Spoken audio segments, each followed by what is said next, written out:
on, ladies and gentlemen. I got to double check to see here. Make sure we are live first and foremost on the tube of you. And it looks like we are. What's going on, ladies and gentlemen? How are we all doing? Today, I'm here with the one and only, one of the absolute OGs of the Volleyball Source Discord, so much so that he was part of the OG members of the, what did we call it? Super Lega Fantasy? Was that the original Yeah, Discord that started it all? Fantasy Super Lega. Yeah, Fantasy Super Lega, yes. Yeah, so Tommy Blizzard here, otherwise known as Tommaso Panini, is joining us from. Are you in Modena or are you in Bologna? Bologna. I live there now. You're now in both from Bologna, Italy, and we are going to talk about the women's the Lega Volley Femminile 2025-2026 season. First and foremost, Tommy, how are you? How are you doing? I'm fine. I am still a bit, still have to adapt to being back to my regular life. I was on holiday until 2 weeks ago, but other than that, I'm fine. How about you? I'm doing pretty good. I don't know, it was like the Friday blues, but I'm not feeling as good as I have the past few weeks. Maybe it's the fact that I'm finally realizing that the Men's World Championships are over. Although that doesn't really matter because literally we have volleyball starting up right away. This Lega Volley Femminile season is starting on Monday. Just 2 seconds. I'm going to be posting in the Discord right now to tell the people that we are live. The LVF season. Great. You'll get that notification very shortly in your Discord there, Tommy, as I just tagged everyone into this one, and we are heading into the as I just mentioned, Monday is the start for the 2025-2026 LVF season. And why are we starting things on a Monday? Monday is such a weird match day. So It why are is. we starting on a Monday? Originally, I thought that it was because, as you probably know, Italy's sports news are dominated by football or soccer, as you call it. So maybe they wanted to ride the wave of yet another incredible summer for the Italian volleyball. So they maybe wanted to occupy a time slot when there are no matches in the football championship. But then I heard someone saying that there is a mandatory resting period for the athletes after the World Championship. I don't know if it's like that for all the major national team competitions, but that period ends on Sunday, so they had to start on Monday to comply with the rules. I don't know if that's true or not. I just read it on a usually reliable source, but I wasn't able to find any confirmation for that. Fair enough. I mean, I won't mind it. I'll get to watch some volleyball midday Monday, which I think is going to be awesome. I'm excited for it. And you know what? Let's just jump into the big question of this video. What everyone really wants to know. What I've titled this video is, Conegliano has won 7 straight LVF titles. They've won 8 in the past 9 years. 10 if you're, 8 in the past 9 years. Is that correct? 10 Yes. if you're including the one COVID year, where that there was nothing awarded. Is anyone going to be able to beat Conegliano? Are they the hands down favorites? Will we be previewing them as the eventual champions come April? But first, they won all the Scudettos plus all the side quests, all the Coppa True. Italia, the Super Coppa, and so. Back to your question. The short answer is no. The long question is maybe a couple of games, but the Scudetto, no chance. Yeah, I just don't see it either. I mean, I've been going over the rosters over the past few days to get ready for this, not only this conversation, but the entire season in its entirety. And Conegliano, I mean, let's just start with them. Everyone else, we can kind of work backwards from Okay. there. But we can just start with Conegliano right off the bat. They have their entire starting lineup back pretty much from last year, correct? Yes. Yeah, Yes, yes, the entire absolutely. starting lineup. You still have Voloj, you still have Gabi, you still have Zhu Ting, you still have Isabel Hawk, Kirikella, and Sarafar down the middle. Um, I They did make a couple of changes, mostly kind of their backups, especially on the left side. Gone are Lukashik and Lanier, who have now moved on to bigger, better things, and they've brought in Nika Daldarop, who I thought was really good for Milano last year. So she's just going to bring way more depth. And then one of my favorite players from the World Championships this year, Fatoumata Silla, who's originally Gambian but played for Slovenia at this past World Championships. Yeah, and played last year in the Hungarian league, so it's a very strange mix. But yeah, I mean, as you said, Daldrop has had a very good season last year. Arguably her best season since she moved to Italy, and of course, snatching her from what last year was their main rival is of course a big thing. And speaking of things without the H, I mean, she will be able to give some rest to Zhu, because we know that I mean, since she moved to Conegliano, she went back maybe not to their peak, but to very high levels. But she's still a bit fragile physically. So now that she knows that Dardrop has her back, is of course a luxury. Also, speaking of their depth, they kept Merita Digue, which last year when she played, she posted some unreal numbers. Granted, she played against weaker teams, but she finished with, I think she was the most effective spiker of the whole league last year. She ended with like 53, 50 something percent kills. And having her as Oak's backup is surely something. Also, keep in mind that last summer she won MVP and best opposite at the under 21 World Championship, which Italy won. So yeah, that's I expected her to be loaned actually, but I Hmm. mean, good for Conegliano that she stayed. Yeah, I mean, I do know that Adigwe's numbers were really good, but then if you look at like Khalil Lanier's number as well too, when she was coming off the bench for this team, like she was one of the top players in terms of Yeah, efficiency last year as well, coming in off the bench. So I think it's just one of those byproducts of playing with this team. And I mean, especially last year, you had yeah, Anami Seki as the backup setter. I think the backup setting position is the one area they maybe took a step back in, bringing in an American, Jenna Ewert, to back up Voloj. You know, and obviously Nanami Seki, I think, is one of the best setters in the world. We'll talk about her in later. I know you and I have different opinions on that, and where she'll be playing not this year. necessarily. But fair enough, we can discuss it. But it does kind of feel that Santarelli and Conegliano are just kind of creating almost like a training ground for players to come in, learn for a year or two with, under the best coach, one of the best coaches in the world and some of the best players, and then they're going to just go out and play for other teams elsewhere. I mean, we've seen so many different players come through this roster and then just go be starters after that. Is that kind of a fair assessment? It is. I call it the Conegliano magic when players go to Conegliano, and the Conegliano curse when they move away from Conegliano.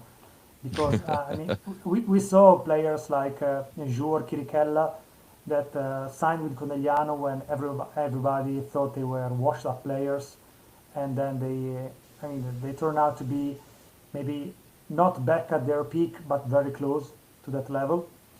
But we also saw the opposite. We saw players that were super in Conegliano, then they moved away from Conegliano, and their performance, at least at club level, dropped significantly. I'm thinking about Silla, who never played in Milano at the level that she played in Conegliano.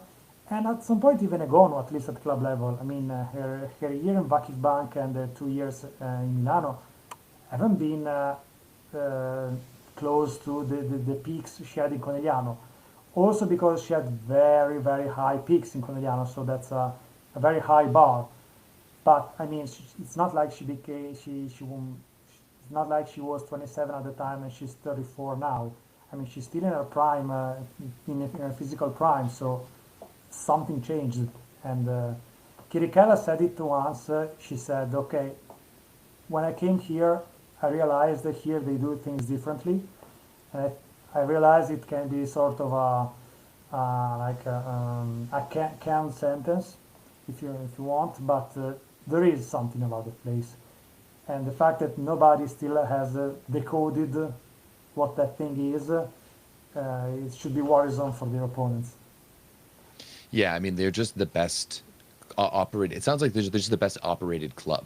You know, like not only do you have the best players and the best coach, but I think the best players gravitate to Conegliano because, from my understanding, they're not necessarily like the highest paying club. They're not necessarily going out No, and spending the most money, but it seems like a club that knows how to take care of its players, that knows how to, you know, be professional. Like especially when you're looking at the COVID season and how much they dominated. It just seems like they have the ability to really operate at a higher level than anyone else in the world of volleyball, and that's crazy considering, like, you know, they won their first championship back in, what was it, 2017, and since then they've only lost one. yeah, yeah, it is. But I was looking at their roster the other day, and all those things aside, if you look at their roster, volleyball has 5 roles. Okay, which team, except from Conegliano, has a world superstar, and we're talking about top 5, maybe even top 3 player for each one of those roles? I think nobody. There may be players that are deeper. Maybe there are teams that are deeper. There are teams that are maybe more stacked in one single position, but they have 5 world-class stars, one for each role. And that I think is something no other club has. I mean, I almost think that when you're looking at this collection of athletes, it's almost maybe the best team ever, right? Like just looking at, like, you're not talking about world-class stars, you're talking about potential Hall of Famers, potential all-time greats. Like Monica De Gennaro is probably the best libero of all time. Like I don't know if you can make arguments for anyone. Maybe like Brenda Castillo on the eye test, but especially considering how long she's been playing professional volleyball, she was almost around when they invented. I mean, she started playing Yeah, libero in 2002. The libero position was brought in 2000, so she's in so many ways like just the original libero in so many ways. yeah, Gabi is it's hard to argue that Gabi isn't the best player in the world right now and is going to be at the end of her career be one of the all-time best. Zhu Ting is a former Olympic MVP and is amazing in her own right.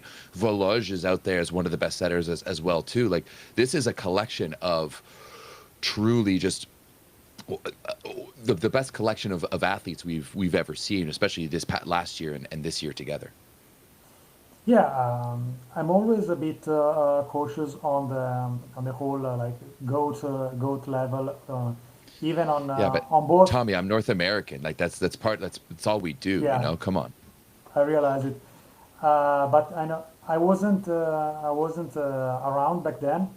But in the 80s, in Italy, there was a club, Olimpia Teodora Ravenna, who won 11 straight Scudettos. So maybe that's, but aside from that, I see no competition, at least in Italy, for the dominance level that Conegliano is having right now. Yeah, I mean, just to touch on that, like I know Ravenna was amazing in the 80s, but A, volleyball in general was way different back then. Yeah, And then B, it we're was another also sport. in it was not the sport, and we're in what is the golden era of Italian volleyball in so many ways, men, women. Of course on the women's side, they've been absolutely dominant, you know, and women's volleyball right now is really, I think it's in its best, like in its strongest era ever in terms of the talent that we're seeing across the board. So, you know, when talking about this Conegliano team, they are truly the cream of the crop, and they've showed it time and time again. They are like they've set the gold standard for women's volleyball. They did. Yeah, Yeah. completely agree. My one criticism of this roster, and I mean it's not even a real criticism, is that I wish that Fatoumata Sylla went to a different team so that we could see her play more. Like I want to see her get a lot of volume. I want to see her kind of up against the best to see how she can stack up. It'll be very interesting to see how they use her because she was a real big surprise for me in the World Championships this past summer. And I remember watching her first game against the USA, and I was like, immediately, like, where is this player going this year? And immediately it was like, oh my goodness, she's going to Conegliano. Like the rich get richer.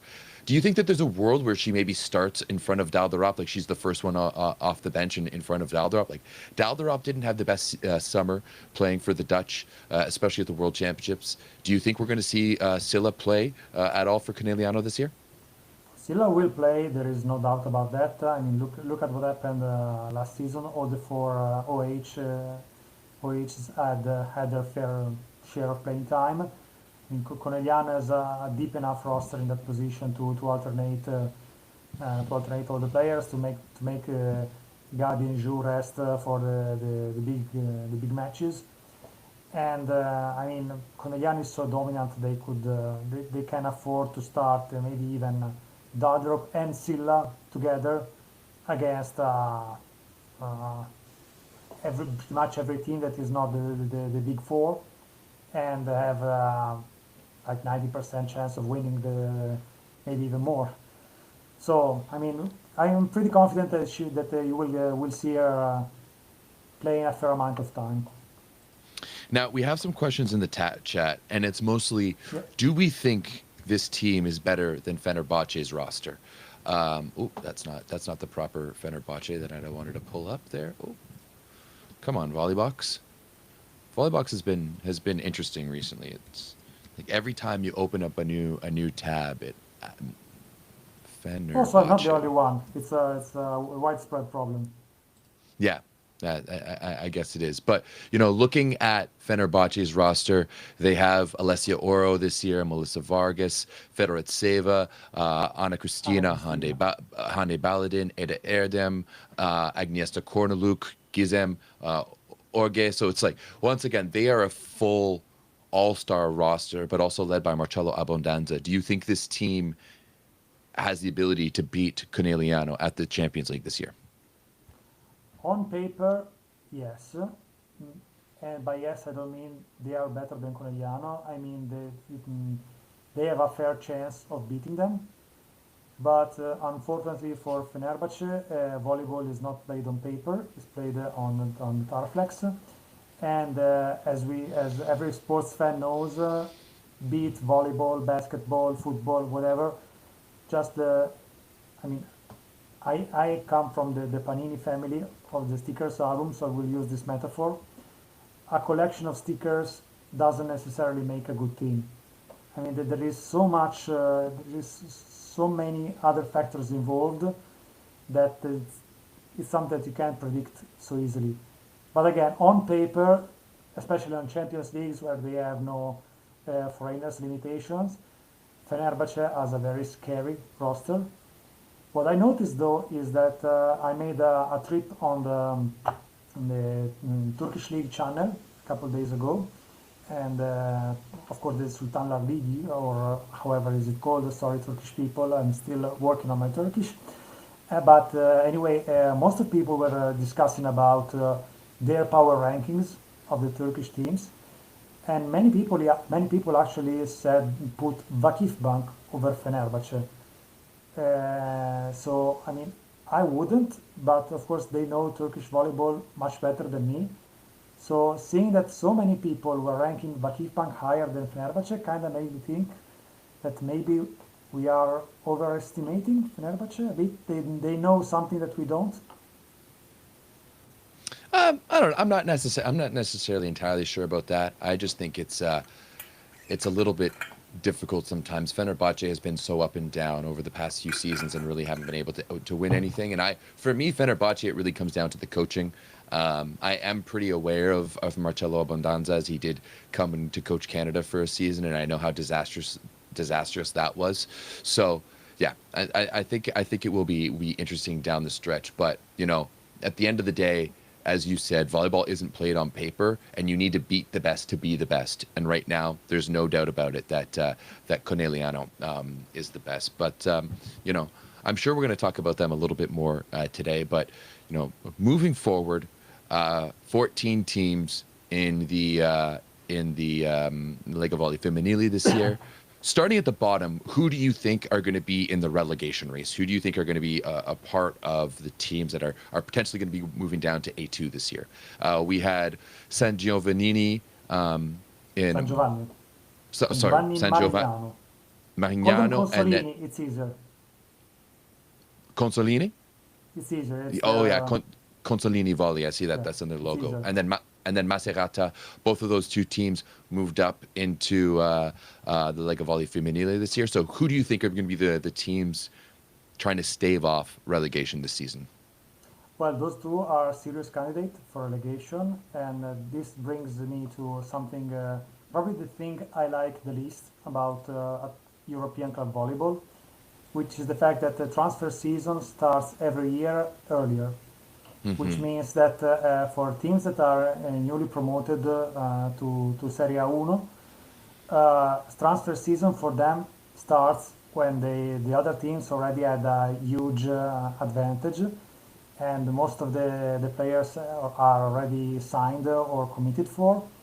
So they basically have to do what with what's left, and that is a big disadvantage. It's not. I mean, it's not a mystery that most of the teams that got promoted in A1 in the next season became some sort of elevator teams going up and down the series, unless they have like a very good economic firepower. Take Valle Foglia, for example, that I mean, they splash some cash to become somewhat relevant or at least big enough to avoid being elevator teams.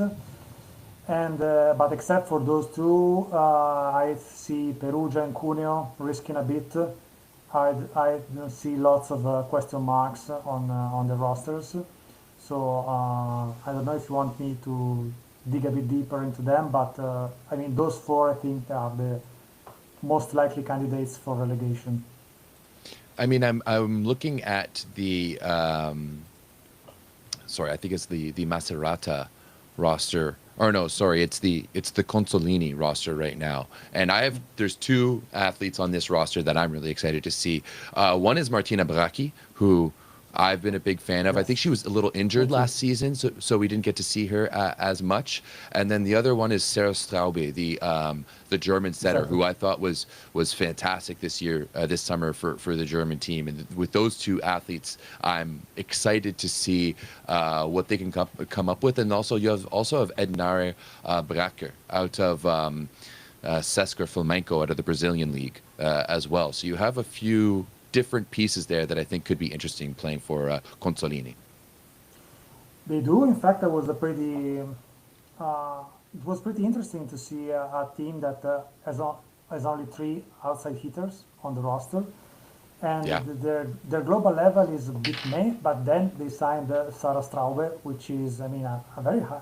I mean, her level is significantly higher than the rest of the team, which is kind of interesting as a choice. And you mentioned Martina Bracchi, and I'm very glad you did because I'm a big fan of Bracchi too.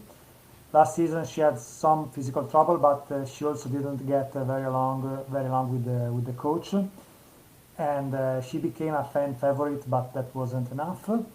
And even when she played, she had some ups and downs.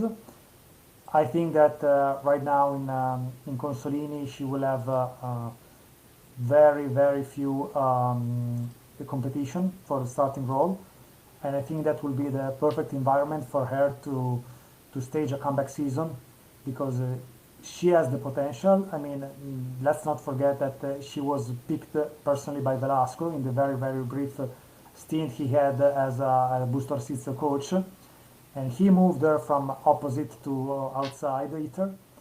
And I mean, if Velasco saw something in her, it usually means something. He can be wrong, of course, anyone, but let's face it, it's rare. It's rarely the case. Usually, I have a good eye for volleyball. And I mean, what also puzzles me is that the intended starting opposite, is should be Serena Ortolani, which is gonna be 39 in January, and maybe it's a bit of a hazard, confirming her as a starting operator, because A1 is not a duel. It's a very, very different competition. I know that she's still going, but time's a bitch. So Yeah.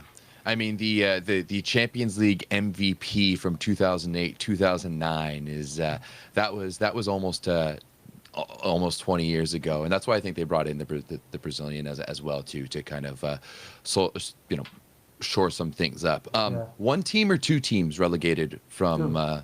two teams, so two Yeah. teams on the bubble this year. We mentioned Macerata. Anyone to talk about on this roster? Anyone? We don't need to go through the whole thing, but anyone that No. impresses you, or Yes, there because is actually.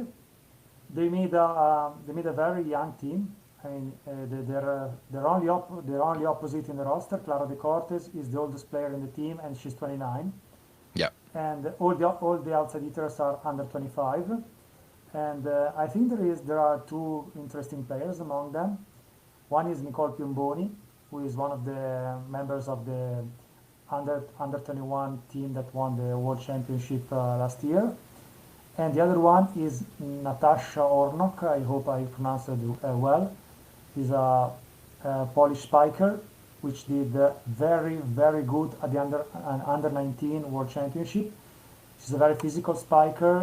She has a very powerful serve. All the Polish guys told me she has the potential to be the next big thing. And from what I know, she's actually, let's say, controlled by Conegliano, who decided to loan her to Macerata. oh wow, So Conegliano is like Velasco, they rarely misjudge talent. So I wouldn't be surprised if she gets a starting job, and then if she starts impressing right away. fair enough. The only player that I'm really familiar with on this team is Caroline Crawford, coming in from the Indy Ignite of the former PVF, now the MLV. It's very interesting because it does seem that there's quite a few American players. Like last year, we saw so many American players leave, whether it's Lega Volley or the Sutnar Ligi for the USA. And this year, even though there seems to be more opportunities, quite a few of them are coming back to Europe. So I think it's gonna be just interesting to see that trend, to see kind of who's going to North America, to the USA, and who's coming back to Italy. Now, you also mentioned Cuneo and Perugia, Yes. who are potentially going to move up and down. It's funny because on the men's side, Perugia is obviously one of the best. Last year, Trentino is also one of the best, and they moved down to A2. Either of those teams have anyone interesting, and yeah, which ones do you think ultimately will get relegated between Cuneo, Perugia, and the other two that we just talked about? I think Perugia have the higher chances to be relegated, but it's also bad luck. It's not just injury. I mean, one of the starting left side should have been Romy Jatzko from the German NT, but she got injured during national season, so she had to undergo shoulder surgery, and the parts agreed to part ways. So now Perugia is the only other team that has only three outside hitters on the roster, but they will probably sign a fourth one when the season already started. Granted, there is not that much talent available at this point, but who knows? Maybe they could find some kind of diamond in the rough somewhere and turn the season around. Other than that, I don't see anyone particularly interesting in Perugia's roster, except for maybe Beatrice Gardini. But I mean, when I wrote my preview, I compared them to Godot, the character from Thomas Beckett's play, because I've been saying, hey, Beatrice Gardini is probably the next big thing, and she never lived up to her potential. But still, nevertheless, she's still like 22, 23, something like that. So, I mean, she still has time to to boom, to live up to her potential. Maybe this one will be the year. Who knows? If she starts to perform, maybe Perugia's chances will of avoiding relegation will dramatically improve. But I'm a bit concerned about their opposites. They both come from the Japanese league, and none of them really shined in the Japanese league, from what I heard at least. No. So I think that I mean, who's gonna score in this team? Yeah. Uh, I think like I feel that to or stave off relegation, you have to have at least one player who can be your go-to player who can score, a lot of the points. And you're right. Looking at either of these team, or looking at this Perugia roster, I'm not really feeling it from everyone. Looking over to the Cuneo side of things, is it the same feeling for Cuneo? Cuneo, I put them just because they have a lot of question marks, a lot of players I don't really know. But there are a couple of interesting players too, in particular. One is we talked about Fatoumata Silla. There's another Slovenian player interesting in Puglia, in Cuneo. She's called Maza Puseli. No, I'm not. I don't know Slovenian. I'm sorry, Slovenian guys. Neither do I, Uh, but unfortunately. but she's interesting. She's 21. She was 2 years ago. She was MVP of the Slovenian league, which okay, it's not exactly the Italian or Turkish league, but I mean, it's still being MVP at 19 is something you have to watch out for. And I think she has the potential to be an interesting player. Granted, she didn't find basically any court time at the World Championship, but I mean, I think it's worth watching her progress. And the other player is Bintou Diop, that some of you may remember from 2 years ago, where when she single-handedly turned around the semi-final between Scandicci and Milano. Milano was down, no, Scandicci was down 19-16 in the third set of the second of match two. She went in for the serve and she scored like four aces, and the Scandicci went on a 7-0 run and ultimately swept Milano. Yeah. And She then was become also the best server in A2 last year. yeah, and the second best scorer. And so this year she's back in A1. She will be a starter. She will not be just Antropova's bench warmer. Uh, Yeah. and I mean she's still 23, so she has still a lot of potential, still margins for improvement. So unlike Perugia, Cuneo has a go-to girl, and that's Bintou Diop. They also have a couple of other young players, but that they will find a lot of playing time in Cuneo. Yeah, I do know Erica Pritchard from for playing for Grand Rapids last year. Once again in the PVF, she's an American girl who came out of Penn State originally and then played a little bit in France and Switzerland. And I thought she did really well for Grand Rapids when they brought her in and really settled some things down, especially on the serve receive. So I'll be interested to see if she can get any real or any playing time as well. But I'm excited to see what Bintou Diop can do because she's still pretty young. She's like what 23 years old, Three, so yes. still has a chance to make a name for herself, and no better place to do it than to do it for a lower level team looking to save their season.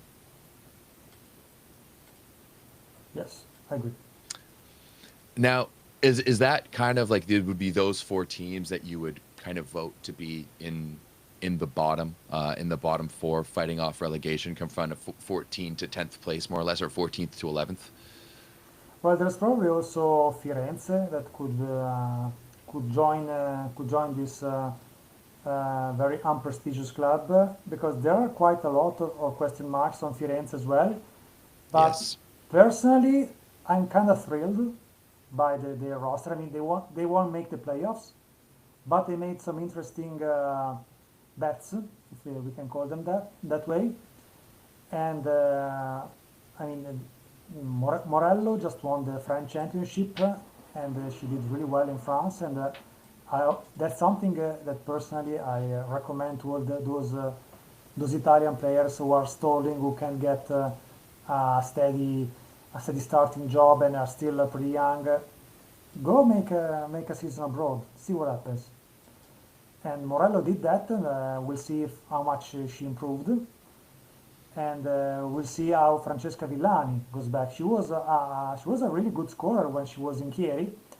Then she had two very troubled seasons. She got a lot of injuries, a lot of serious injuries, and we'll see if she's physically okay. She can be a very good outside hitter for a low-level team like Firenze. Vanya Bukilic didn't really impress at the World Championship, but you put her in a team like Firenze, she can be a reliable scorer. But what I'm most excited about for Firenze is, I'm sorry, Turkish people, Begum Kashmats, or however you pronounce her name, the hot prospect from Turkey, sorry. I mean, all the Turkish guys I met say she is the real thing. She's just, I think, 18 or something, and I mean, she already did very good games and tournaments with Turkish youth teams. If I remember correctly, she was best middle in the under 17 European Championship and also the under 19 World Championship 2 years ago, something like that. She's a product of Vakif Bank's youth academy, and I mean, I'm really interested to see if she's the real thing. The competition shouldn't be that much. She and Malezevic are supposed to start. Acciarri could pose somewhat of a threat, but I think those should be the starters. So in a team like Firenze, I think she has the chance to prove that she's not a what if, but she is a what is. Fair enough. Yeah, there's a few other interesting pieces, but no one I think that can make a huge difference. Jolin Yeah, Nolema, another young player out of the Netherlands, and of course Bianca Bertolino, who played at Georgia Tech yeah, alongside Julia Bergman, and then played for the Atlanta Vibe last year of the PVF, and was one of the starters for a surprising Argentinian team this year in the World Championships. As Dado was pointing out in the chat, they also have Bavanja Vukilic of Serbia, who I know was not necessarily a fan favorite this summer. And I know, while having watched her in live in person at the Ottawa VNL, that maybe not the most dynamic opposite either. So hopefully Agata Zuccarelli can, you know, can really carry the load in the opposite position. I don't know about that, but as I said before, I mean, we all know that she didn't perform well at the World Championship, but in a team like Firenze, I mean, if especially if Villani can share some of the offensive workload, she can fit in. I don't know much about Zuccarelli, but she's 30 and it's her first season ever in A1. So I don't think we're looking at the generational talent here. So I think Bukilic being a starter is pretty much a lock, and we'll see I mean, if she gets a good connection with Morello. I mean, I think she could do well in a team like Firenze. Of course, she's not Conegliano material, but maybe she's Firenze material. Fair enough. So those are the kind of like the 4 or 5 bottom teams. Moving up into kind of the middle ground teams, we understand that there's like the top four, and then there's a next middle ground. What would you think the next grouping of teams is? Is it the teams who are looking to just qualify for the playoffs, kind of fight for that Yeah. final eighth spot? Yeah, I mean, also because there are 9 teams left, so I mean Yeah. it's reasonable to to involve them in the 8 teams playoff fight. Uh, it's very hard to rank some of them at this point, but I would say that the probably the weakest link in this group is either Monviso, formerly known as Pinerolo, Yeah. or Busto Arsizio, because they got really the short end of the stick in this crazy latest part of the transfer season. I mean, because with Galatasaray snatching Silla from Milano, they had to anticipate what would have happened anyway next season, which is Piva going to Milano. Yeah. But of course, Piva was a big part of Busto's not only offense, but I mean, all around balance. And now they lost probably their key player when transfer season was basically locked, and so they had to rely on to settle for Maria Metwalli. And with all the due respect, I mean, it's hard for me to think that she could carry what Piva was carrying for Busto. And I look at their outside hitters roster, and it's a bit meh. Yeah, I agree because Busto they went with straight young. I mean, you've brought in Alessia Gennari to really settle things down there. She played last year in League One in the United States. Valeria Batista was one of the top scorers for Macerata, and they got second in A2 last year. She was one of the better scorers in the A2. And then you brought in a young Melanie Para, who really surprised a lot of people back in 2022 at the World Championships for playing for Mexico, played for TCU recently. I don't think she had nearly as good as a World Championships for Mexico this year, but she's very, very aggressive offensively. But the question is, A, can she limit her errors at this level, and can she pass well enough? And then there's Miriam Metwali as well as I think you mentioned, who was the top scorer of the Egyptian league. So going a completely different direction there. So between those, you'll have Gennari, who I think will solidify the outside, but then you have three big question marks in their other outsides for Busto. Yeah, and it's a pity because in the other position they are good. They're actually very Yeah, good. I mean, as you mentioned before, they have at the center position they have basically two starters. So they yeah, do none of them is really a bench player. And I mean, Seiki is of course a super luxury as a reserve in Booster Sizio. But it's also hard to bench a player like Boldini, who had a very, very good season last year, who was called up in the national team by Velasco, who knows the offense. So it's very hard to say who will start. I mean, I guess the court will have the last word as always. And I mean, as opposite, you have Josefino Bossa, who had herself some pretty good games last season, and an experienced player like Valentina Diouf covering her back. They have a really good wood and I think really underestimated middle in Van Avermaet. The yeah, actor from Conegliano, Torcolacci is a good backup. Pelloni is a super underrated libero. They're not a bad player, but they're not a bad team. But except from Bossa, who's gonna score in this team? Battista maybe, but again, Auno is not a doer, so yeah. It's a big jump going from A2 yeah. to the Lega Volley Femminile or A1 as you guys call it. Valentina Diouf making her return to Italy. Of course, I remember back at the 2014 World Championships when she was turning heads and everyone thought she was going to be the next big thing. And then last year split her time between France and Indonesia. We all know that she's a big body. I mean, some people were posting pictures of her in the Discord recently where she's standing beside, I I think, yeah, and is towering over her. Ultimately, what happened to Valentina Diouf as being one of the top prospects in Italian volleyball?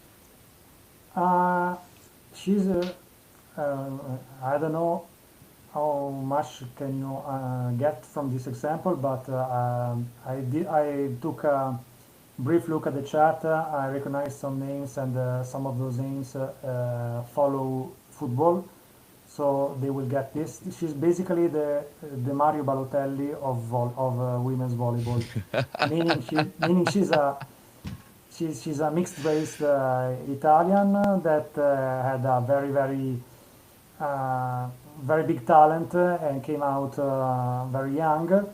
But then she made some questionable choices. She had quite of a temper.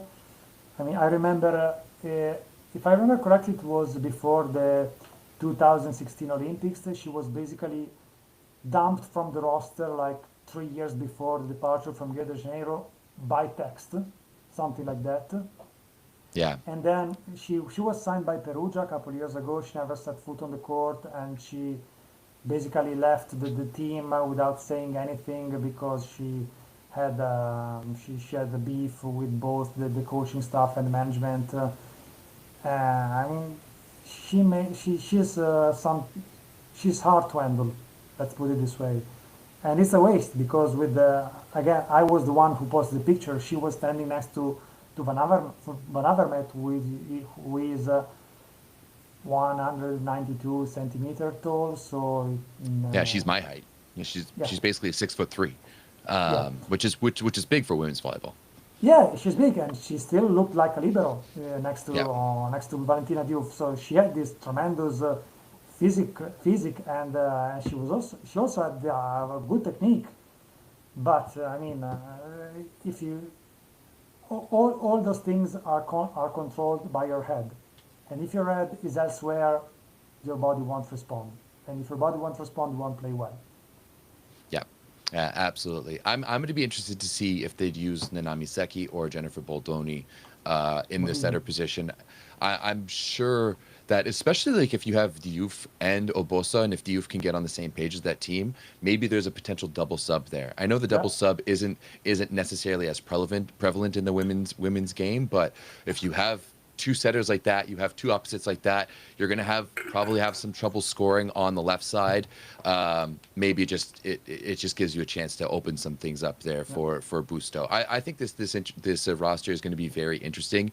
You're you've got a few Hail Marys in terms of picking up like Metvali and Melanie Para on the outside there that I think could be very interesting. And one of them's going to have to start. Well, maybe Batista as well, but I'm not entirely sure. If I know Batista's a little bit younger, not so much than Para, but than both Metvali and Janari. So is going to be. Yeah, it'll be. I think Busto. In my notes, I say Busto is a very interesting team, very yeah. interesting roster. Just one thing though, as an Italian, let me tell you that the double sub can be very damn effective. Yeah, I mean, I'm pretty sure you guys are the only ones that are effectively using it in World Volleyball. But that makes a lot of sense, giving we'll talk about your two opposites in a second. We'll get there Yeah. as they're two of the stars of this league. Now, the other team that you mentioned, kind of in this next group, and I would kind of agree that these two teams would be competing, and maybe Valfolia too would be competing for that eighth spot. Is Monviso, formerly Pinerolo. Looking at this roster, though, they've got a few nice pieces, especially Malual, who we've seen spend some time with Milano, and then for Firenze last year. Some people spent some time playing for Texas as well in the NCAA. What do you think of formerly Pinerolo, now Monviso's roster? As you said, they brought in a very nice player in Manuel. Manuel had a terrific season last year. She was one of the top scorers in the league, and she also did good in the national team before the big guns arrived. I remember that I was in Modena when Italy played against Turkey in Turkey in a friendly match, and she basically saved the day for Italy. That is just to say that I mean it was a pre-season friendly, but still I think she's ready for bigger scenarios than Pinerolo or Monviso or whatever you want to call it. What puzzles me about Monviso is that on paper they're not bad, but three players out of seven in the supposed starting lineup come from Firenze, which is Hmm. a team that avoided relegation at the very, very, very last second last year. So granted, they are arguably their best players from that season, but still it's not a good omen. Yeah. Especially Battistoni, the setter. I wouldn't say I'm a hater of Battistoni, but I just don't see what teams see in her. I think she's a very mid setter. I don't see anything special in her. While Davis Kiba is a player with ups and downs, but I mean, all things considered, she's a decent outside hitter, and there is a player I'm really thrilled about this roster, which is another Slovenian. They are dominating this chat so far. But Yeah. this Mia Sifter girl, I saw her a couple of times last season in Brescia, and she was good. She was Yeah. really good, and she's like 19 or something. And so last year she was 18, and she was basically carrying Brescia, which I mean, again, it's A2, but you are carrying an A2 team on your back at 18. She's like she's 190 centimeters, something like that, and she's very physical, of course. But I mean, I think she's really interesting talent, and again, it's the same thing for Ornok. Apparently, she's Milano's property, if you can say that, and they only parked them in Pinerolo. And if they use the same intuition that led them to sign Kurtagic, I think we're going to see some very interesting things from this Mia Sifter. Yes, Sitar was also a member of that Slovenian team this summer. She Yeah. was on the bench. She wasn't a starter for this team, but as you said, only 19 years old, has already been in that Slovenian program for a number of years now. And yeah, I think it's going to be interesting to see how she could do. What is this with a lot of Slovenians playing in Lega Volley Femminile this year? I don't know. Sometimes there are waves of players. Like a couple years ago, we had what was we had a Belgian wave. I think Yeah. I still think there are still four or five. No, maybe not. I think there are just three Belgians left here now. Yeah, a But a lot of couple, Germans, and a lot of Dutch girls, and a lot of Americans as well, of course. yeah, we have 18 Americans, and then we have six Germans and six Dutch players. But a couple years ago, we had like seven Dutch players, seven Belgian players, something like that. So Interesting. sometimes we have waves of players from one nation, but maybe it's also the Slovenian movement that is cooking something. Yeah, maybe. So those are the three team, or those are two teams that are going to be fighting for that last playoff spot. I also think Valfolia is in that group too. I know they kept Dibici on the right side, but last year their other big scorer was Simone Lee Wank on the left side, who picked up. She had a lot of volume on the left side. It really helped them open up that offense. And then just looking who they brought in terms of Unguranu and then Ungureanu. Omarui, Ungreanu, sorry, and Omarui. I know Loveth Omarui has kind of been one of those players for a while that's gonna kind of supposed to be the big thing, but especially watching her with Chieri over the past couple of years, she's really failed to impress me. I know she has these like, flashes of brilliance, but then the consistency for me, especially offensively, isn't quite there. I completely agree. I mean, the Godot thing we had for Gardini can be said maybe even on a bigger scale to Morui. I mean, Yeah, I mean, let's face it. In the past season, Omorui became kind of a meme, like the proverbial guy that doesn't do anything for the project work but gets an A anyways. yeah, She took advantage of the Gradi's double injury to sneak her way into the national team, and she won Olympic gold and world championship by barely seeing the court. But I mean, you probably know that I have a thing for Morui. I think she has a tremendous potential. But I mean, last year in Chieri, she started really well. She got MVP a couple of times. But yeah, that's what she does often. She starts really on a really high note, but then she starts low and she starts losing the confidence of the coach. She ends up warming the bench. But I mean, she has a enormous physical potential, and she also know how to spy. She has a good choice of offensive options. But she needs to bring that extra effort just not being one of the many what ifs of sports. She needs to become more consistent. She needs to be more focused. Because again, the potential is there, but she needs to put some meat. I mean, in Italy we have this. Of course, we're Italian, so every figure of speech involves food. So we say that for some there is so much smoke, but not rough roast, and Yeah, she needs to start delivering some roast. I think she's kind of like the Rucine of the women's league and of Nice the, you comparison. know, yeah.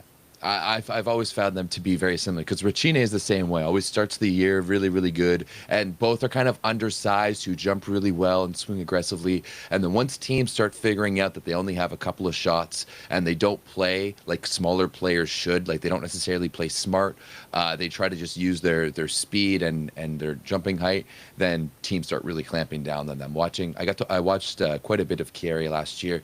Chieri every year seems to bring some interesting rosters. This year, no different as well. We can talk about them in a second, but yeah, I've never necessarily been the most impressed by Levito Marui. But there's a few positions on this team that I am a little interesting as. A is on the opposite. You did bring Ebelira Bici back, the Albanian who was one of the top scorers in the league last year, and then you're also bringing in the young Michaela Stoyanova from Bulgaria, who we saw some really good flashes of brilliance this past summer in the VNL. And we know about the young talent coming out of Bulgaria, especially on the men's side, but I think Stoyanova is one of those athletes that's really could potentially come out on the women's side as well. Yeah, Mitkov as well. They brought two Bulgarian interesting talents. They are kind of they start kind of behind in the it's called depth chart like in football, Yeah. but I think they.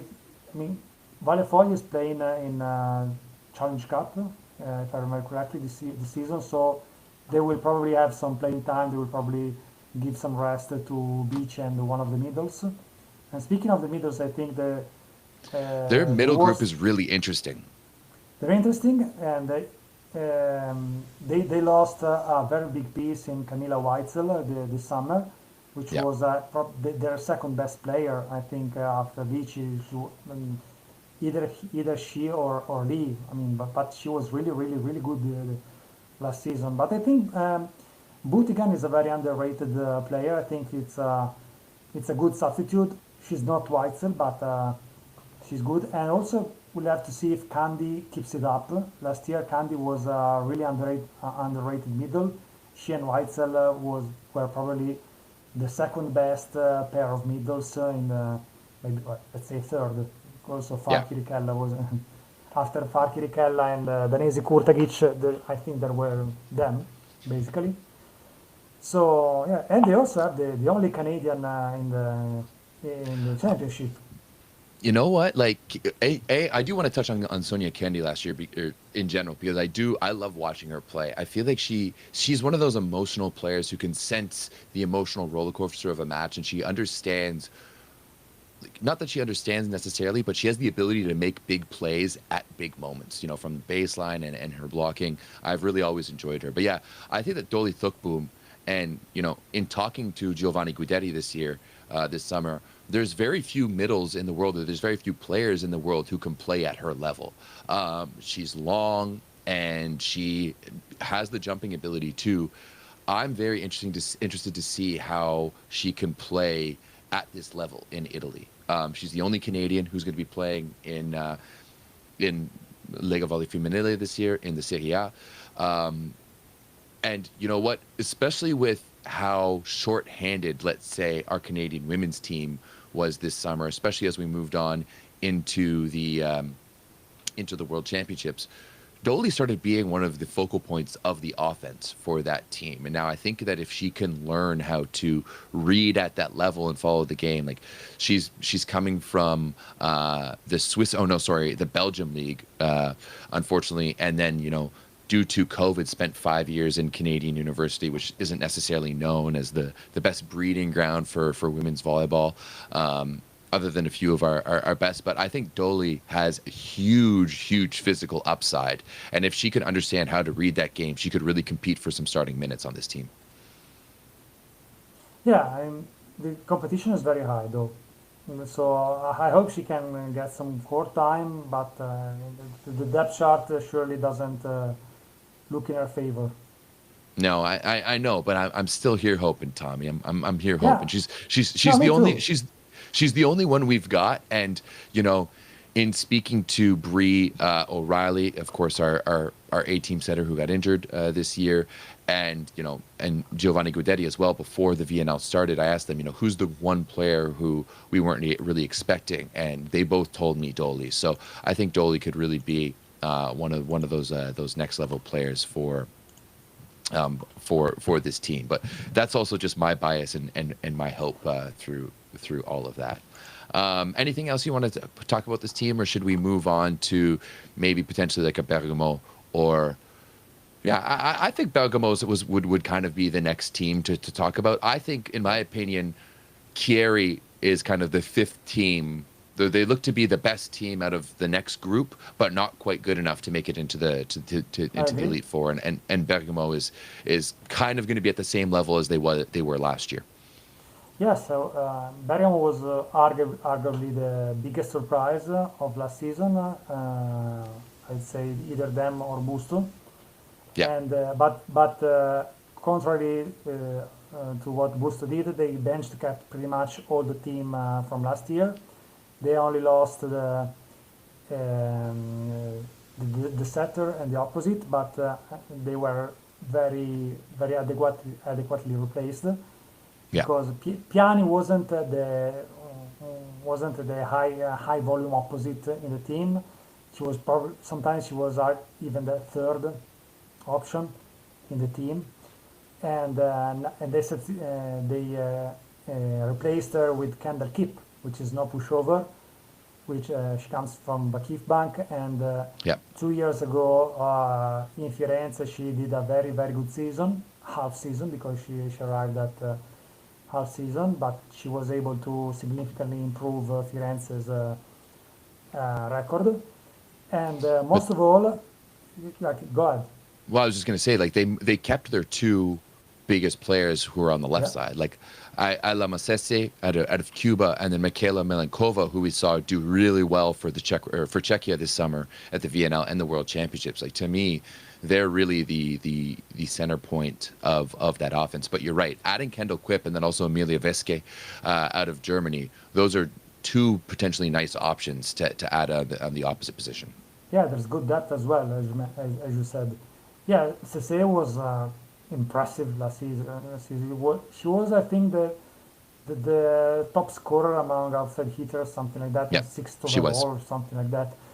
And yeah, I mean, after she spent the entire previous season rotting on Firenze's bench, but I think she was also injured or something. It was a really big surprise to see her going from basically from zero to hero. And but they also managed to keep Linda Manfredini, which I think is probably the most promising Italian middle right now. Okay. And most of all, speaking of promising Italians, they replaced Ashley Evans, who did a very good season last season, with the most promising Italian setter, which is Cidera Blessing-Eze. And I mean, she was probably the best player in Talmassons the past season. She got a couple of, I don't know, if yeah, she saw the court Yep. with the experimental national team. Velasco is very high on her, which is again something to account for. She's a very physical setter. She's a very modern setter, if you can say if you can say that, because she has good hands. She's a good setter, but she's also something that you can't ignore when she's on front row. You can just say, "Oh, spike on her. There's a setter in front row." That's not the way to go. Uh, so I think Bergamo is pretty interesting. Of course, the most difficult thing when you have a breakout season is to repeat yourself. But I think the potential is there. I think they Yeah. made very good moves in off season, as we mentioned before. So Let's see if I mean Bergamo. It's not the same Bergamo that won the Scudettos, the Champions League back then, but still there is a good there is a good volleyball culture in Bergamo. So if they keep performing, there will gonna be some lots of people showing up at the arena, and that will potentially generate a virtuous cycle and bring the name Bergamo even further up. Yeah, Bergamo currently tied with Conegliano for second all time in Scudetto championships for the Lega Not Volley. this Bergamo, No, well, I guess just Bergamo the city of in Bergamo. Yes. the city of Bergamo. It was a different Bergamo back then.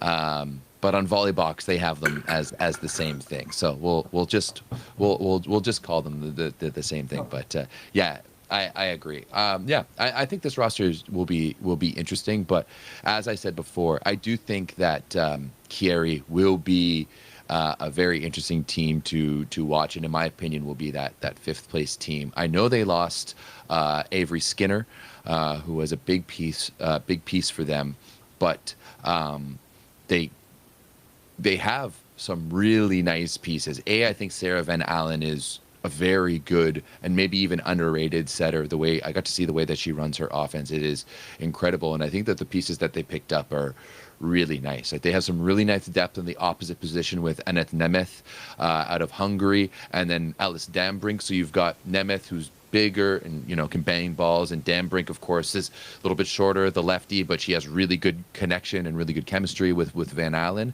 And then you brought arguably number 2 and number 3 from the Italian women's team on the outside in terms of Alice De Gradi and Stella Nervini to hold down the outside position on this team. And then not to mention Sekulaev,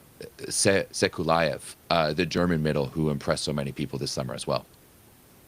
Yes, I agree. Of course, with the Gradi, as we briefly mentioned, there is also always the big question mark on how is she gonna be back. I mean, she played good the few games she played there with the national team last summer. So I mean, the one she suffered was a much minor injury. Hmm. It still requires surgery, but it wasn't another ACL tear, luckily this time. And then Nervini was arguably the biggest surprise in Italy last summer, because she was mostly a bench player or someone who wasn't considered anti-material. I mean, Nervini played in Chieri 2 seasons ago, and she was fourth string outside hitter, and she ended up being a starter in the very last games. So probably she's here to finish the job in Chieri. She will be a more than adequate substitute for the Grati. But let's not forget that Laura Kunzler, the Yeah. Swiss spiker, she had a really good season in Bustarsizzo last year.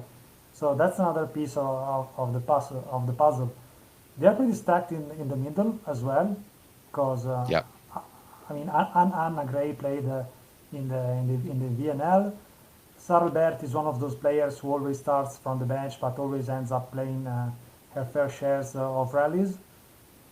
Spirito was part of the Olympic team.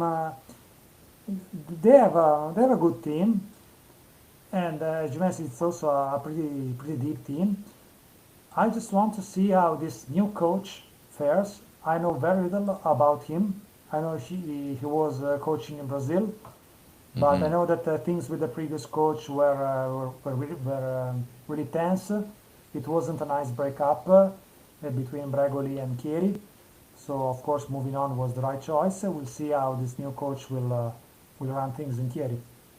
Yeah, I also am interested to see if Halu ha, Halimatu Ba from France gets any play time.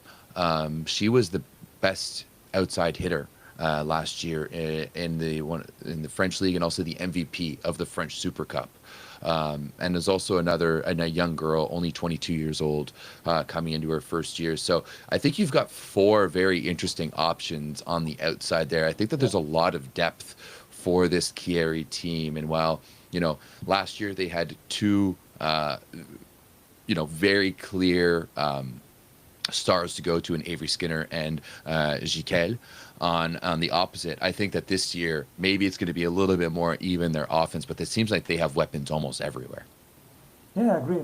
I mean, Yeah, and I don't remember if they're going to play Chef Cup as they're in well the or the they're in the CEV Cup.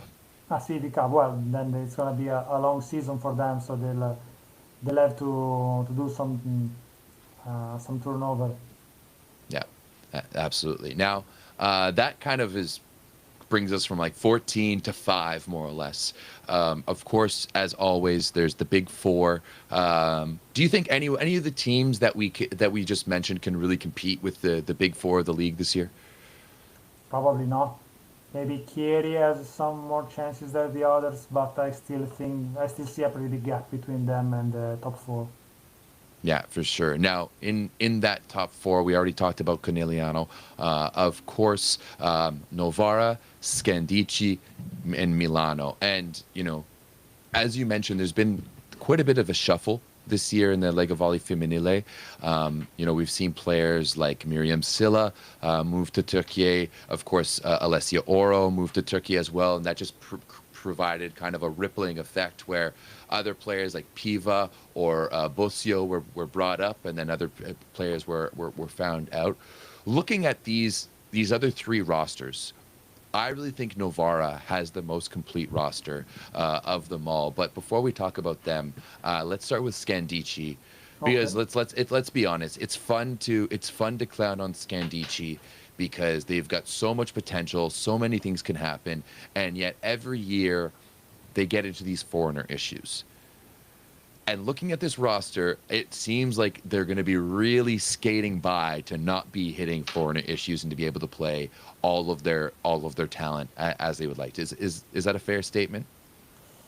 Not really, because I mean, last year they were master stooges in building the roster, but this season, I mean, just look at the middles. They have only one foreign middles, so one Italian middle is granted. Yeah, Then they brought back Caterina Bosetti from Turkey. They signed Gaia Traballi, which was huge in the second part of Perugia season. So they can play with one Italian left side, and of course there's Antropova on the right side. And problems could arise when they decide to give some breath to Antropova because she has no real substitute. There are five yeah, outside hitters, but no real opposite. From what I heard, Gaspari is planning on using Radbins as a fake opposite. And in that case, you are basically forced either to bench Weitzel or to bench Skinner or to yeah, bench Castillo, of course. And yeah, in that case, issues can arise. But as long as Antropova plays, and that would be the large majority of games, unless of course she gets injured, but this is something that no one wants. I mean, they should be fine, at least better than last season. Of course, doing worse than last season was a really tough job, but at least I think they did slightly better. yeah. I would agree. I think they did manage to even out their offense a little bit by bringing in Avery Skinner, who I also thought that she was really good in the first half of the season and didn't maybe have such a big decline, but wasn't fantastic in the second half of the year last year for Chieri. Lindsay Ruddins, I think she's a good piece. We saw her a few times over the year for Scandicci last year, and then Sarah Franklin as well. She played for League One Wisconsin, also a former Wisconsin Badger, and you know she was in so many ways, one of the best scorers for the American women this summer. But I'll be honest, she doesn't necessarily pass the eye test for me. And I actually think it's good that she came to Italy to compete in Italy and got out of League One, just to see a little bit more of international play. But I don't think we're going to see her all that much, especially as you mentioned. Like she's going to have to replace Avery Skinner in that sense. And I still think Lindsay Rudgens is better than her. And even Trabali, as you mentioned too, to me, Franklin is on the bottom of that depth chart. But, Maya Ojanovic, the legendary setter, posted recently that this is her last year. Can she make it through? Like, can she bring this team that wants to be able to compete with Conegliano, will be in the Champions League once again? Can she lead this team to being one of the top teams in the world? Well, I will say this: if I don't think Scandicci is ready yet for being, despite playing last year's Champions League final. I don't think they are ready yet to be considered one of the top dogs, but it's surely not Maya's fault for that. Where do you think they're lacking if they can't be one of the top dogs? Like, they have Antropova, who, if you want to look at the numbers, and I know the numbers aren't everything, but in a lot of ways, her numbers were way more effective than Agonu this past summer for the Italian Yeah, team, especially on the at the World Championships. I said last year during the playoffs that there was one match that she had terribly, and that for her to really stay up there as one of the best, she needed to have a fantastic bounce back game, and she did. I mean, she broke literally every scoring record to have last year in the Lega Volley Femminile. yeah, she was insane. Um, and she was insane. So where is it, for them to be able to go compete for a medal? Obviously, maybe not. Actually, no. Yeah. What is keeping this team from competing with Conegliano? Is it the coaching? Is it the organization? Like what is it there? I think they need to find some stability and and probably build some high level experience. I mean, where some of those players, actually most of those players, are maybe not used to compete at this high level at club level. They play Yeah. maybe some big games with the national team, but if you take away Maya, who is probably gonna retire next season, Antropova, who just started, and Bosetti, who has a lot of experience but also comes from a disastrous year in Turkey. The other players need to build up some high level experience, but the potential is there. And if you look at the middles, I mean, Weitzel is already a top level middle, Yeah. but Absolutely. both Nwakalo and Graziani have, I think, a very big potential. And I know Nwakalo is the intended starter, but I always had a thing for Graziani since she was playing in Firenze. I think she has a tremendous potential. And also having a fourth string middle like Mancini, who they traded her for buy-ins with Firenze, she was having one hell of a season in Firenze. They are stacked, but they need that little something. We talked before about the sticker album, the being good on paper, being a collection of good players, and being a good team. They lack that part, that experience, that chemistry that makes you more than the sum of your parts.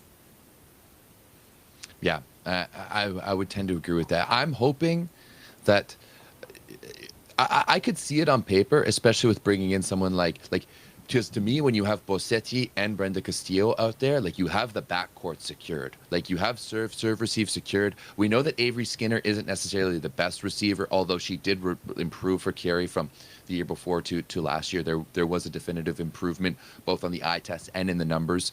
And like, I can see definitely situations where they just really push out like Skinner, and then you have the ability to have those two options with Antropova and Skinner on the outside, and then whether it's Graziano or Nwakalor, and then Weitzel down the middle. I just need to see them be able to do it, and I kind of think that Maya will be that linchpin. I'm going to be very interested to see where this team moves. Like, if she does actually retire after this season, where this team moves forward after her. Maybe like a Sarah Van Allen or something like that might be the right move, or maybe like a Brie O'Reilly or something. Bring another Canadian into the Lega Volley Yeah, why not? Femminile. That would be fun. I think Brie would actually be the perfect person to be able to bring the attitude on this team, but who knows? Scandicci will also be playing in the Champions League this year. They got second last year. Do you think they can go for a medal once again this season? The potential is there, but the competition is also there. So I mean, the Turkish team will pose a real threat, and of course also the Italian teams, Conegliano in primis. But yeah, I think there's gonna be some really interesting clash between Italian and Turkish team in Champions League. I think we're gonna see some real battles. Yeah, I'm excited for the Champions League this year Yeah, me on too. the women's side, with literally just because of the Italian and Turkish teams. Sorry to everyone else, but that's just the reality of it. And for some Yeah, reason, old I already CEV is circled in my agenda the date January the 7th because Vakif Bank will play in Firenze against Scandicci. So I already circled that day, meaning I want to go there because you have to know Firenze is probably the nearest city to Bologna okay. that has a volleyball team. Maybe now that Consolini was promoted, it's probably a tie, but Consolini, of course, is a low-end team, and Firenze is much easier to reach. So Yep. yeah, my idea is to go finally see Vakif Bank live, and also see if Coach Guidetti remembers me. He Uh, he used to coach in the gym of the middle school my mother was teaching. oh, really? Uh, yeah, because they had a team in Adua, despite being like a 1,000 people fraction of a town. And Guidetti was coaching them, and sometimes I used to go to that school because my mother was there to do my homework or something. And since the room they placed me to do my homework was very close to the gym, I spoke to him a couple of times without knowing he would have become Giovanni Guidetti. So, One of the best ever. Yeah. Well, he is a very interesting man to talk to. I can tell you that. I'll give you his phone number if you want to, for but to all his contact him. family is interesting Yeah. because He's his cousin is his dad and his uncle are coaches as well. Well, coaches at least the two older ones, and especially his father is. Every time he goes to interviews, he is a lot of laughs. He's a very yeah. funny man. He is a very funny man. So it's a. I hope for your sake that he does remember you. Moving on now to one of the teams that I think is probably one of the most complete in Novara, and Novara is a team that they're actually the last team other than Conegliano to win the Femminile Scudetto, and they really turned it on last year towards the end of the year. They even ended Conegliano's unbeaten streak in the semifinals. They ended up winning the Challenge Cup, and while they have quite a different roster this year than they did last year. Or actually, no, there's a few Uh, different pieces. I think that this is one of the more complete teams, other than Conegliano, of course, in the league. Um, their outside group is arguably the best, once again, other than Conegliano. Lena Alsmeyer and Maya Ishikawa were two players who scored over 400 points last year. They brought back, and then also they brought in Britt Herbots, who played for Scandicci and is known as a fantastic scorer in her own right. In the opposite position, they still have Tatiana Tolok and then Taylor Mims, who started seeing some playing time throughout the season last year and was a big piece for them.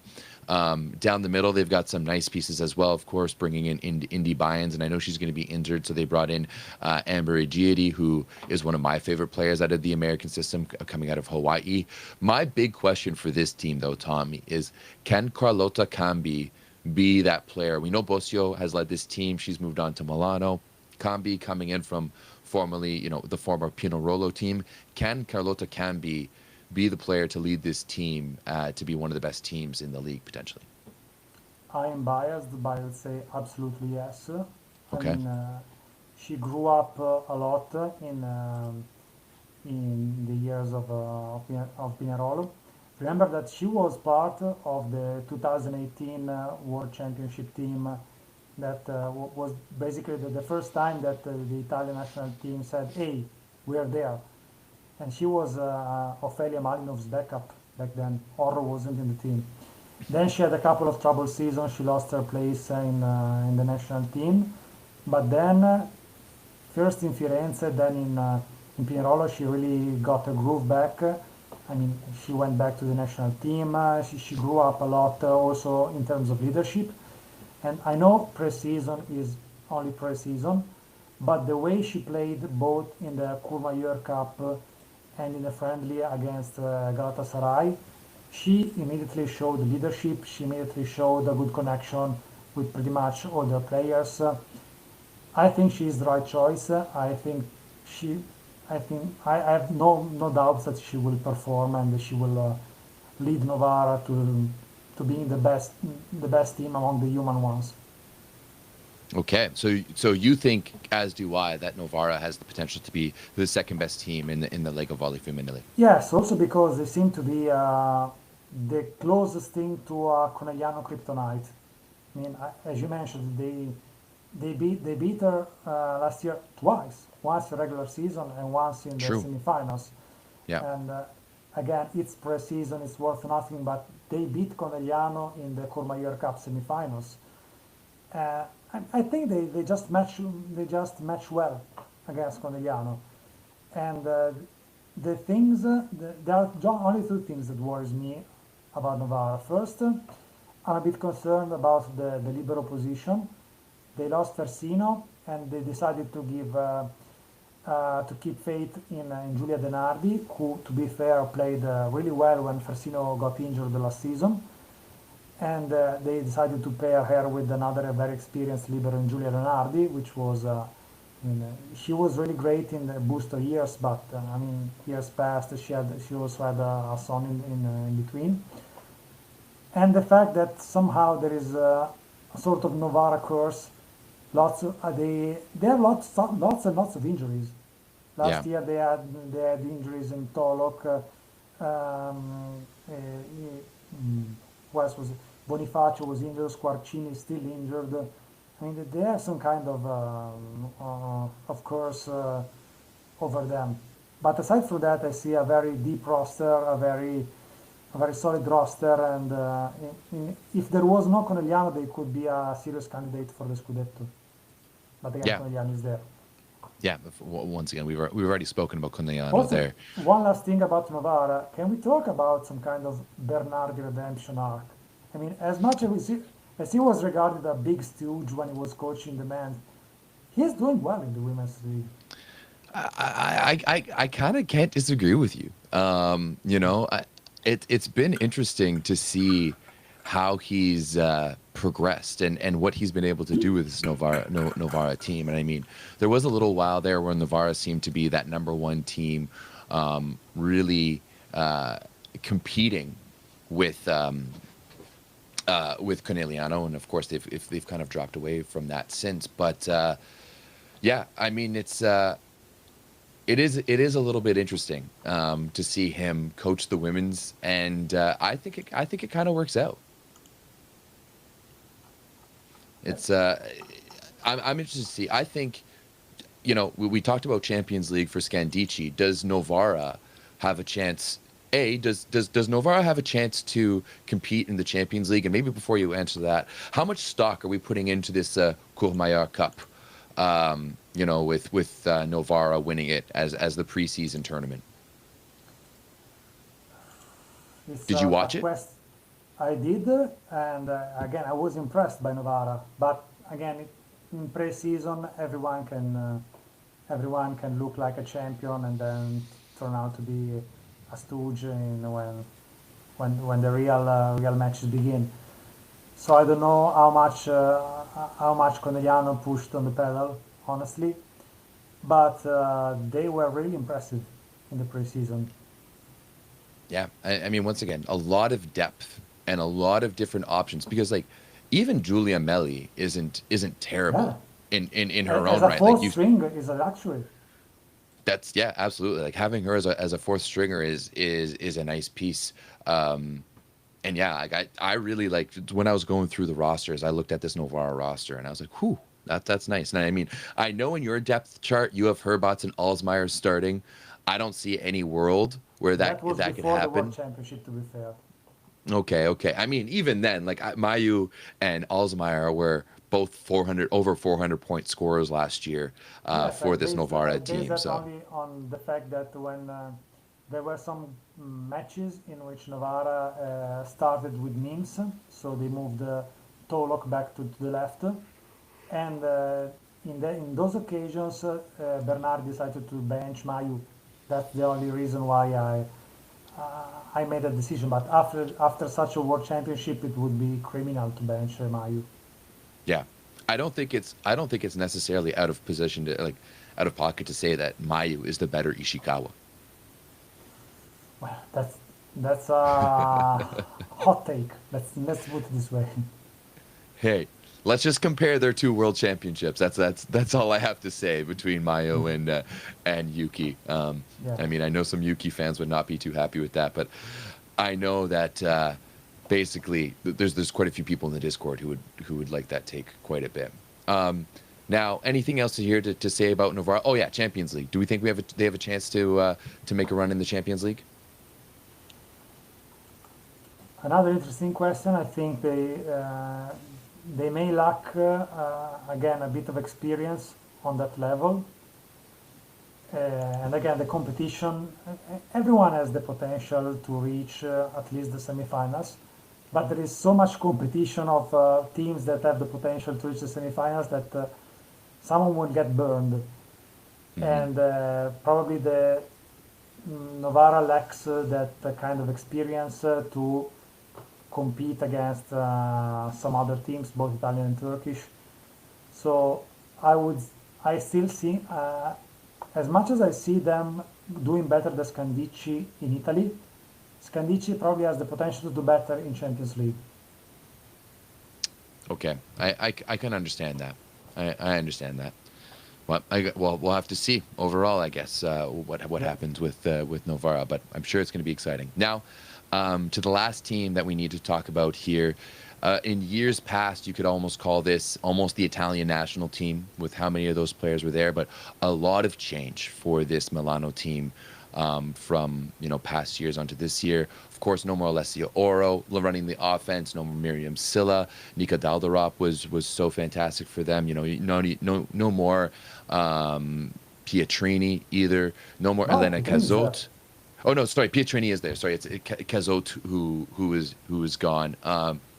In so many ways, they keep their middles in Denisi and Kurtajic and Juliette Gilin as well at libero, but in so many ways that this is almost a completely new Milano team. I guess my first question of this team is can Francesca Bossio fill the shoes of Alessia Oro? This is a very tough question. I mean, of course, we are talking about the MVP of the last World Championship, so very big shoes to fill. And Bosio is kind of an enigma for me because she was really good in Chieri at a lower level.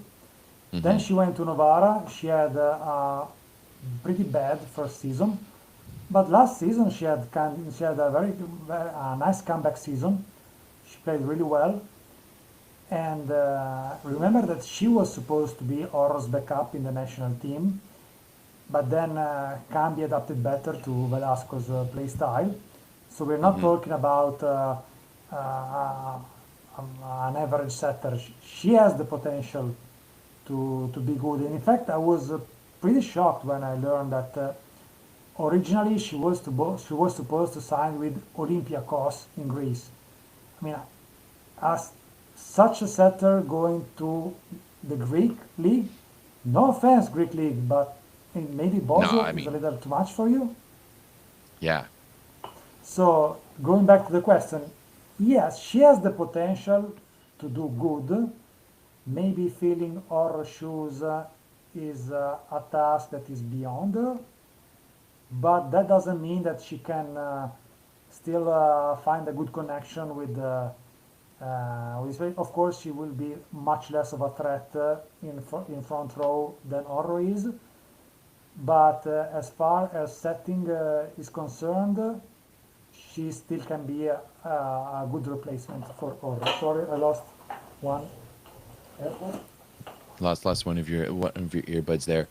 All right, well that's good to know. I mean, backing her up, they brought in former Stanford Cardinal Cami Minor as well too, who will be playing her first season as a professional as well. So I think that will be a little bit interesting. I don't think Minor is necessarily up to that level yet. Like starting in like as you said before, I think that jump from the NCAA to Lega Volley Femminile A1 is quite a big jump.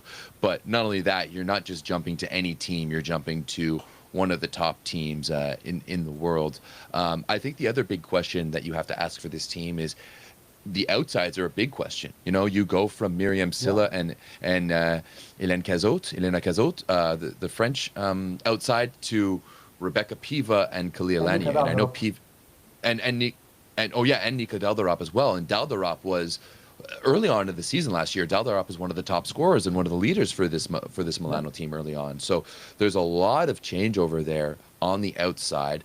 Then you're going to have to really, really lean on Rebecca Piva, who, as you mentioned, did have a very good season for Busto and was part of one of the reasons that they were such a big surprise. And then Kalia Lanier, who you know has been around and spent 2 seasons sitting on the bench for Conegliano, but when she did see the court, she did put up some really, really good numbers.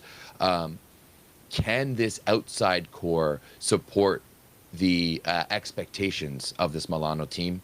Milano did finish fourth of that at the Courmayeur Cup, but as we talked about, that doesn't really mean anything. So yeah, can this team um, live up to the expectations? yeah, you raised a very good point. I think Piva was signed to replace Silla, but I think that if you look at her as a player, she's more of a Cazot replacement, meaning that she can score, but she can also pass. Maybe not as good as Fair. Cazot, but she's more of an all-around outside hitter. Now, for the biggest doubt I have about Lanier is what I mentioned at the beginning of this conversation, the Conegliano curse. I mean, will she able to put up the numbers she had in Conegliano in a totally different setting like Milano? If she does, then Milano's perspective change dramatically, because you will have another consistent scorer to pair with Egonu and with Piva, and that will drastically change all the conversation we had about the balances of power in this championship. But if she doesn't, Milano is in trouble, Yeah, because Pietrini has been struggling with injuries since that injury was mistreated in Kazan 2 years ago.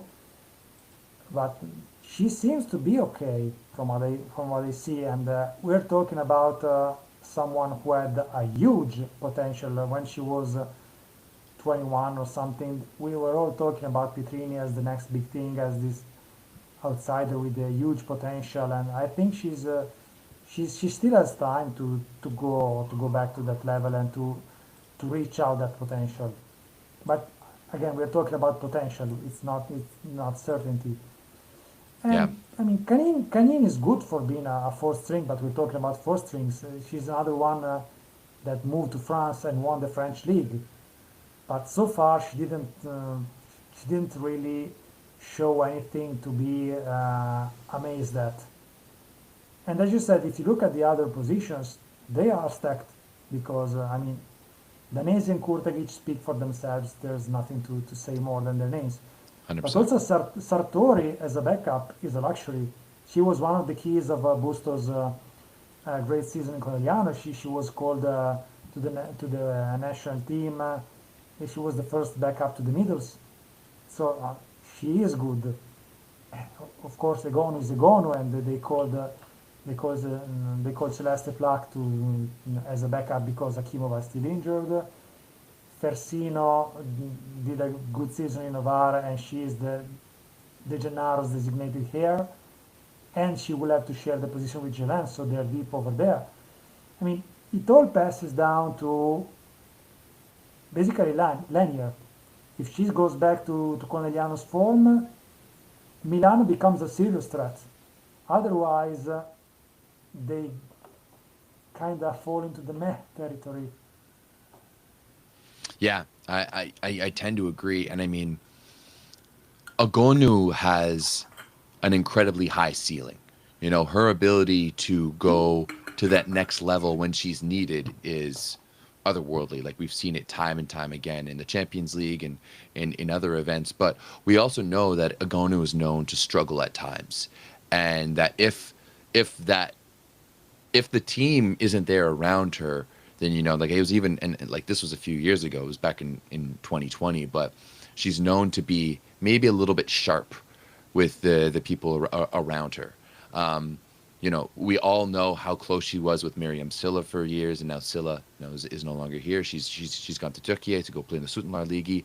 Um, I just of the top four teams, I see Milano being the most volatile, a team that could potentially finish second. But I agree maybe with you that this is also a team that could also finish in of fourth of those teams and maybe even get upset by like a Chieri or a team that can be a little bit more consistent. Because yeah, Khalil Lanier has some big roles to fill, and you know she hasn't really started over the past two seasons, hasn't really seen a lot of minutes, and hasn't even really been playing national team all that much either. So you have a big question mark on Lanier in so many more ways than just, you know, it's not only, hey, can she compete for this Milano team, but is she going to be a player for the U.S. to be able to rely on further down the road, moving towards 2028? And this is really going to be her year that she needs to be able to prove all of that. I agree. I mean, I would in the big balance that Milano, Scandicci, and Novara have. Milan is probably the one with the more question marks. So if I had to put money on that, I would probably say Milan is going to finish fourth, but I wouldn't be surprised if they finish second, because again, the, the, their level is so much similar that even a single unpredictable event can change the balances dramatically. Yeah. So, but my biggest concern on Egonu is that she never played with Bosio in all her career. Hmm. So they will have to build a connection that has never been there. They don't know. We don't know how they mix together. This is another big Yeah. question mark. If they can connect again, Milano's perspective become much better. But will they connect? How much time will they need to connect? Time will tell. For sure. I tend to agree. Celeste Plaque is also on this roster. Will she be playing with them? Like she's on Um, the roster, sorry, on Volleybox, but she's not on your roster that you've created. she is actually. I don't know which one you are looking at, but Oh, was it? she is. Oh, But you're right. Yeah, because yeah. Egonu's backup was supposed to be Vita Kimova, but I mean Yeah. she played zero rallies I think last season. She's still aching from her injury. So officially the Milan's position is we signed Plak and Akimova is training with us. If and when Akimova recovers, we will sign her. But for at the moment, she's just I mean her for backup for recovery and training. But yeah, That's officially, Egon's backup is Celeste Plak. that's fair. Do you think if Akimova comes back and is looking good, do you think there was a potential to move potentially her or maybe Palak over to the outside position just to bring a little bit more scoring if, you know, Alanier doesn't work out? I don't know that. Or is it The, is the question mark really there, the reception and ball control on the outside with between Piva and for Lanier? Yeah, it depends because it depends on the question marks we have on the outside hitters. Because if we see that Lanier is not performing as she did before, if Pietrini still has some physical problems, if Canin that hasn't improved dramatically, maybe they could think about moving Platt to the left, but I think that's kind of a last resort. I mean, she was signed to be a Gonus backup, but in case of emergency, I guess they could even try this desperation move. Fair enough. All right. Um, Anything else to mention here for Milano? Not really. I don't think so. Fair enough. Now, I have a few more questions here before we wrap things Yeah. up. I know it's getting late for you. I appreciate you taking the time. Is it just me, or does the league seem just a little bit weaker than it has been in past years? Or is that just maybe my interpretation, with players like Oro and Sila moving to Turkey? But on paper, yes, because it's not just Orren Silla, even Maja Aleksic left Italy for True. Turkey. Elena Casot left Italy for Turkey. I mean, and not that many big names came to Italy this season. Uh, I couldn't name one big name that moved to Italy Yeah. from abroad. Maybe the comeback of Caterina Bosetti, but I mean we're really scraping here. So yeah, on paper, the Italian league became weaker. It's also because the Turkish team really splashed cash on this transfer season. So I mean, they probably have a higher economic firepower than the Italian teams at the moment. But again, volleyball is not played on paper, so we'll have to see if when Champions League comes, when the matches comes, when the domestic league starts, we'll see if this season is actually a downgrade from last season, or if maybe the talent of some young players blossoms that much that the departures of those big names is compensated by the rise of some sleeper that we didn't know about. Fair enough. According to you, which of these teams made the best offseason moves? Which of these teams picked up the biggest and best transfers? On a relative level, I would say Bergamo, because they Okay. managed to keep all the stars and to substitute the starters that left with more than adequate backups. If we're talking about the big teams, I mean, probably Conegliano did a great job in keeping their core and stacking up the bench. But probably even Novara. Yeah. Novara made a very good off season.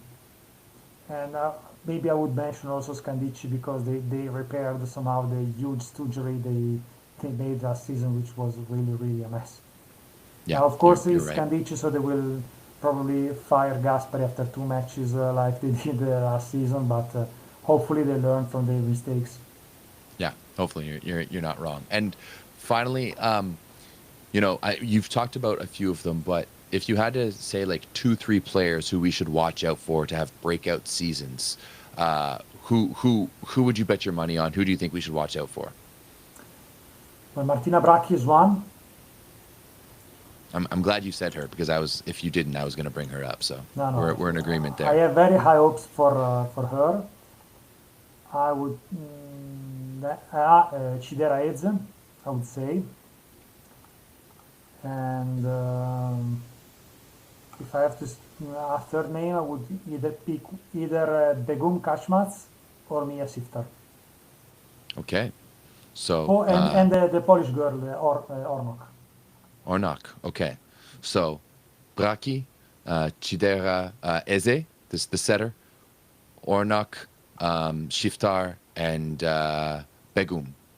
Yeah, So 2 Italians, a Turk, a Pole, and a Slovenian. yeah. Interesting. I like that. And I also think Fatoumata Sila, I think that when she's out there, when she's going to get her minutes with Conegliano, I mean, I know Jenny Ewert isn't quite Nanami Seki, but she'll still probably get to play with Voloj as well. I think she's going to be very interesting.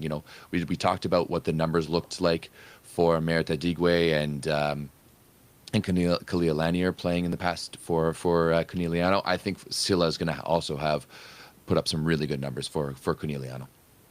Yeah, I did mention her because I was thinking about players who are starters Starters, yeah. who have starter potential, like Ornosh. We don't know who will start actually in Macerata, because if I mean even Alima Tuba has a potential to do, but again, as Silla does, she starts fourth in the depth chart. So I didn't say them for that reason, but of course they're I mean they're on the menu. Yeah, for sure. I think, honestly, because Kenmo's saying that, like, domestically on paper, it looks like Conegliano will win the league title again if they don't suffer a player loss from injury or some other catastrophic issue. But I honestly think that the only, like, injuries that would really affect them truly, actually, I can't really say that. Losing Gabi would be a huge thing. Um, And not huge enough to make them lose the domestic yeah, league. Probably in Champions League wise, yes.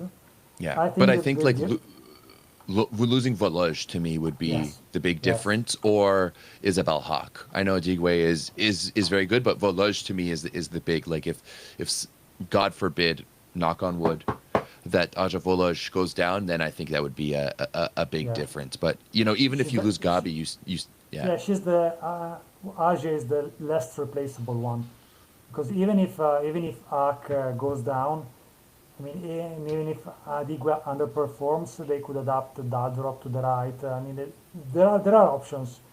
If yeah. Wolosh goes down, it's a big problem. Yeah, I fully agree. Well, Tommy, the league starts off on Monday. Actually, let's the calendar looks like Busto takes on Conegliano. None of the first matchups are all that exciting. All the matchups are on at the same time, 8:30 p.m. In Italy and 2:30 p.m. In Toronto Eastern Time. Busto takes on Conegliano.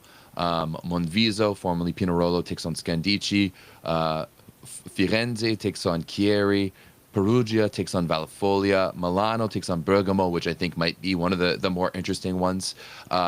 Consolini, one of the newcomers, takes on Novara. And then Macerata and Cuneo face off in a potential battle of two potential relegation teams. So that might be one of the more interesting ones to watch as well. Which one will you be watching?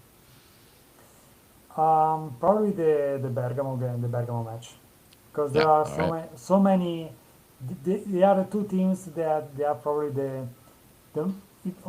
better. It's the match with the most question marks. For sure. I tend to agree as well. Will be interesting to see Milano go toe to toe with a team that wants to potentially relive their glory days and get back to being amongst the elite. Well, Tommy, as always, appreciate you and your Appreciate time. you. Thank you for taking your time on a Friday night to be with us. And if you want to check out Tommy's articles, he puts up some big. Do you still do it on Reddit? No, I stopped doing Reddit years ago. Oh, okay. Well, never mind. So if you want to hear Tommy's brilliance, come join us in the Volleyball Source Discord. As Yep. always, the link is down below. Tommy is one of the OGs. I think. Is there anyone left? Like, it's like you, and was Monty part of that? Yeah, he was. Yeah, I think it's just you, me, and Monty who are left over from the fantasy Adanosh that as we did well. back in. Adanos, yes, Adanos as well. So the four OGs who's still left. Well, thank you very much, Tommy. Thank you for having me. Grazie mille, and Very good. I hope there's a chance that I will be coming to Europe in the Oh, winter time, and if that's the case, then I'll definitely be making a run to your neck of the woods, and hope to get to meet you in person over maybe a plate of pasta or something. yeah, it's about time. Yes, it is about time. Trust me. Believe it or not, but I've never seen a pro volleyball match in person, Uh, which is Again, it's which about is time. crazy. Yeah, yeah. All right. Thank you guys. Have a great day, weekend, and I will probably do a little watch along for the matches on Monday, just to get it going. And yeah, love you all, Tommy. Grazie once again, and have a great Prego. night. We'll see you soon. Ciao ciao. Bye.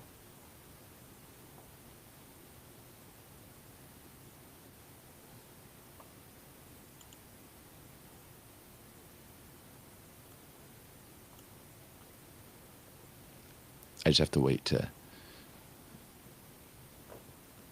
see it finish.